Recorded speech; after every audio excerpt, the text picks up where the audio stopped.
Welcome to Canvas Projects, a virtual program offering from the Pflugerville Public Library. I'm Meg Miller, an Adult Services Librarian, here with another fun project geared to ages 12 and up for you to complete. Those who registered through the library calendar can pick up their material supply kits, and for everyone else watching, we hope you give these techniques a try. This month's project is a watercolor plant shelf. Let's start with a look at the supplies being provided. In our kits this month, in our folders, you should have a few things. The 8x8 square canvas. You're going to have just a reference sheet of some ideas for plants that we'll draw a little later. You'll have a small tube of glue, a fine line black pen. You should have a paintbrush. I think maybe a few kids got out without paintbrushes, so as always, if you needed one, you can always contact us. You'll have your little bag of shelf pieces and stones, some sea glass, a couple of seashells that we're going to use as the pots for our plants. And then this summer's canvas projects are both watercolor, so you'll have your watercolor card with all your different colors. In addition to what's in the kit, in order to complete this project, you're definitely going to need at least one very important thing, and that is going to be water for our watercolor card. And then we have paper towels. I've got some of those on hand if I want to clean between my brushes. The paint is all on the card. Each of the little dots you'll be able to reconstitute as we paint. You may have done one of our watercolor projects before. But if you wanted, you could grab some scissors and cut these down so you have your colors a little separate. Maybe on a palette or even a paper plate would probably work pretty well in order to get those colors as you're going. So for our watercolor card, these are all one yellow and an array of greens. These are the little Arteza watercolor, liquid watercolor tubes that we daub out on the cards, allow to dry before sending it home with you so you can get all those. So we go from a light green to a deep green, and then there is an olive green, the eucalyptus, a lime green, and then I forgot jade in there. And actually I have the wrong tube. This is another green, but the final color is that Naples yellow. So that we can really kind of give our plants a wide array of colors when we get down to painting. But our first step is actually going to be building our shelves and our pots for our paint. So in your little bag, you have a couple of things. So I am recycling some shims from previous canvas project kits. These would be something that you kind of put, if you look inside your canvases, you kind of see those little slots.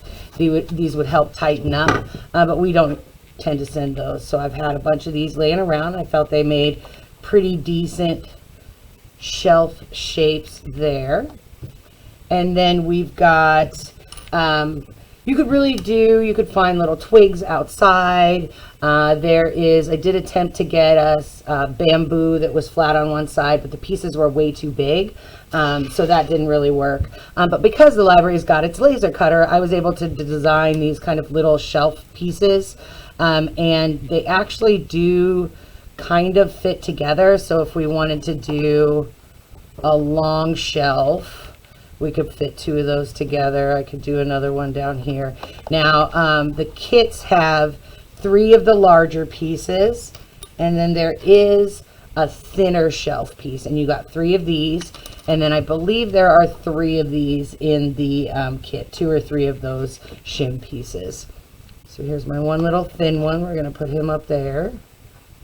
Let's see, I do have one extra shelf piece, so maybe I'll do one of each right here. Kind of bring this guy up a little. So right now I'm just kind of gauging placement for where I want to put pieces. You have some slightly larger and some slightly smaller rock pieces. They're going to be any number of different shapes. and we're going to glue those on as the pots for our plants. So let's see, maybe I put that guy there, this guy here, got a really tiny one. I'm going to put, let's see, which way looks the best to me. Maybe we set that guy aside for now. Let's go with this one. I got this little squarish guy right there. Now some of these pieces are sea glass. A few of them did have to get trimmed down, so please be careful of the edges of the sea glass as you're working with it to make sure that you don't accidentally cut yourself. Let's see, I think this one here, like this. How are we doing there? I like it.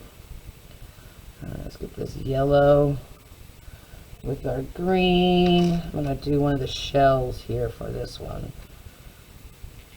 There we go. I need both of my shells on. I'm actually going to kind of glue that back down like that. Got my other piece of sea glass. I can also just put something down low as if it wasn't on a shelf. Maybe we move this guy up here and put my two sea glass pieces here. There we are. Put that shelf back together. Maybe we do the other seashell here. I like that. All right, I've got a couple of rocks and one little slice of sea glass here.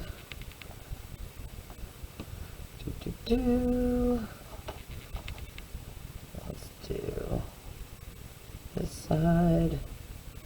All right, so once you've really got your decisions made about placement, where you want all of your little faux vases to kind of sit, that's the one, then you're going to open your glue. Again, you'll be able to pop through the top of the glue with the little lid. We'll take that off. I'm going to pop it right on, tighten it down so that that opens my glue, and then very gently I am going to lift my pieces at a very, that's actually probably a little bit too much glue. This glue is going to dry rather quickly. It's along the lines of like an E6000 or a super glue.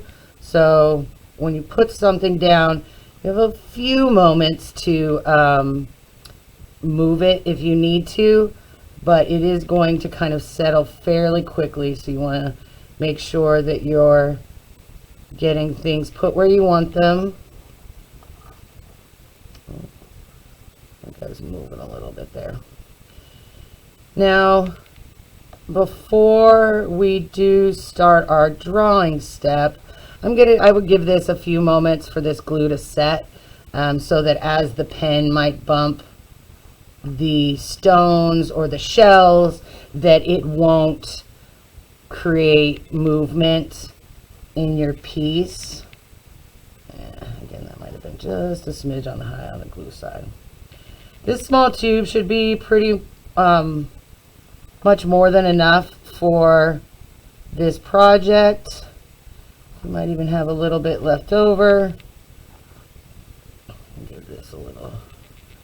I really am just doing a thin bead of glue, kind of pushing down into the canvas, or a small dot in the middle. With the sea glass piece is going to be the one where you'll see the glue through the front. Ooh. And if you were to go outside and find some pebbles you really liked, or if you had some pebbles you really like around, you'd be totally able to add those to this particular project. I know myself, I have often chosen a rock whenever I go somewhere, and it is in an old Planters peanut glass jar that I have at home, and I just build up that rock collection. But this might be a really cool way to kind of showcase that and put those things out and visible for visitors or for me to enjoy. So I'm almost to all of my little pieces glued down. Let's do this last one. I think I'm going to skip this shelf in favor of moving our video along. And I'll just finish that off a little bit later. All right. So, if you've got any leftover transfer paper from a previous project, or you just happen to have some, you could use that to kind of trace over these as you were drawing your plants in. If you had even just a pencil, you could do that old trick where we just rub the pencil on the back. We'll color with that, and then lightly draw over that to kind of get that line on there. If you want to be very, all right, now I'm just going to slide these off since they're not glued down, and I want to kind of work in here. All right.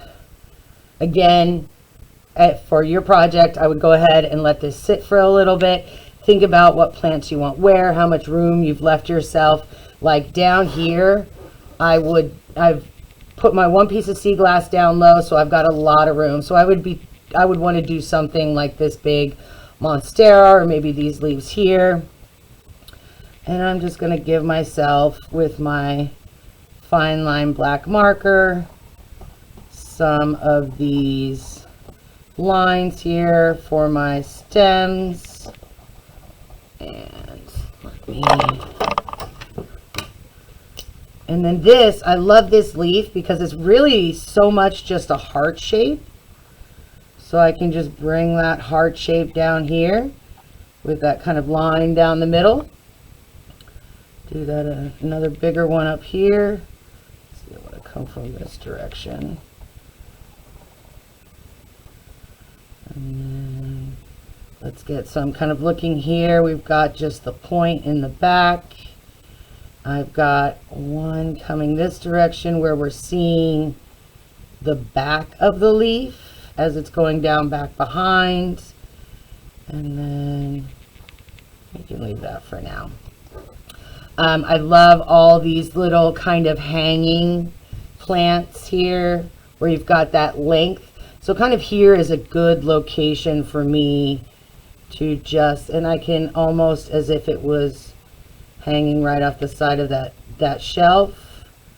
Just going to give my little leaves all the way up. Really basic shapes. This might also be, so we are doing this as a watercolor project where we're drawing on our plants. We are going to paint them afterwards. But if you had some foliage, like faux foliage that you wanted to attach with glue onto this, something like that would probably add such the coolest three-dimension look to this particular project. I'd love to see it. All right, so we've got one that's kind of draping over there. This one here, let's do a little cactus. Love this because we get just the greatest little circle.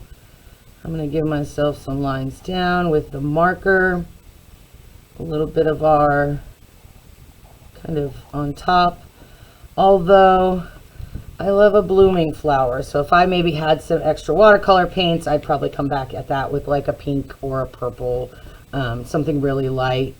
We've got some aloe-ish plants up here. I like that. Bring one behind there. Come up here. And I'm not going to be afraid to really spin my canvas so that I can see that my drawing is getting as close to what my faux pot is sitting, so that as we're looking at it with our final product, we can really see that whole, and it looks more like it's planted in there. Let's give a little scraggly one. Not all of us are blessed with the green thumb, So maybe we've got one guy who needs a little bit of love. He's only got 2 sad little leaves, but we're here for it. Let's see, what have we got up here? Again, you can really kind of explore just different natural shapes. I'm going to build this guy up several layers, and then we can bring into it later with our colors what we're kind of wanting this plant more to look like. Don't feel that you may be doing all kind of the same shapes. That is very understandable. You can come back and add. If you are someone who draws flowers very well, maybe one of our plants here is a little flower. If you've got other, although we have a yellow, so you could do kind of a daisy-ish, or maybe a flower that hasn't fully reached its peak color bloom. Also, we're going to set the pen aside for now. I know I've only drawn a couple on, but we're just giving you guys a sense with the videos. I know your projects are going to be awesome, and I see that we're getting pretty close to 20 minutes. So I'm just going to wet my card here. I'm going to come at my little deep green here, and I don't even have to start with a pen. So yes, we've got these here. I can come and bring my watercolor across my little leaves. I'm not painting exactly on them because I want to come back later with other colors. I'm just really adding in, and this is that joy of watercolor. We can add to it later. Also, I could start with just the brush and then come back later with the pen and add detail. So maybe I want something that's a little bit more just like grasses. Maybe it's a little catnip grasses for a kitty, or something, some lemongrass we're growing in the house. So that is just strokes of the paintbrush. That's not the pen itself. We can come back. Let's give a little bright lime green to our cactus here. Just a nice little wash. I'm a little heavy on the water for this one, so I don't have a very deep color, which is what I'm going for. I can come here on that first one I painted, added a little bit more of that lighter color to the other edge of those leaves. And as you go between the colors, that's what's going to give each of these plants that look of being something slightly different from each other. I'm definitely going to come back. I think we need a little eucalyptus in our cactus. Something to really kind of mute that up, and a little olive green to darken it. You've got multiple greens, you can definitely mix them. I would recommend doing that off of your card, although you can kind of bring some, let's see, some other colors together to mix into another color. Let's do that on these lovely little leaves down here. Oh, that's so nice. A little extra to our grasses, and just having a bit of the water on my brush, I'm bringing some of that original green back into it, so then I can come and give the actual lines. Although I would let this dry. My pen is a little bit fighting back against the wetness of the paint because I've just painted it. So, as always, we hope you enjoy these canvas projects, and we would love to see the ways you explore, what plants you draw with, what colors you decide to use, how you use those shapes and stones to make your shelves and your watercolor plant shelf. Thanks so much for watching.